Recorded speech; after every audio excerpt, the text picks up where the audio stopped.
Tonight's recipient of this award has had a multitude of careers in his 45 years in the film industry. He's worked as a production assistant, a second AD, a first AD, a stuntman, a stunt coordinator, a second unit director, and as a first unit director. He has written a book that I highly recommend any young up-and-coming stunt person to read, as well as hold seminars to try to pass the knowledge he has acquired over the years onto the younger generation. Now, you would think after all these job titles, he would settle on the directing aspect of the business, but most everyone in our line of business work spends an entire career trying to achieve just that.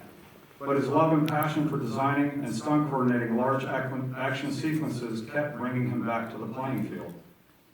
I met this individual 30 years ago on a film called Highlander in New York City, where he hired my brother Brian to perform a motorcycle stunt. My brother Brett and I came to the set that day to help with the setup of the stunt, as it was one that we had been rehearsing to perfection together as a team, and we wanted it to go perfectly. We were very young at the time and new to the business, and had only been in for a few years. This didn't matter to him, because he believes in giving the younger generation a shot. His philosophy is, how will the youngsters ever learn if we don't give them a chance and teach them? If you go on one of his shows, you will see age ranges from very young to old. Since then, I've worked with him many times over the years. He taught me that preparation is everything. Never trust anything without verifying it yourself.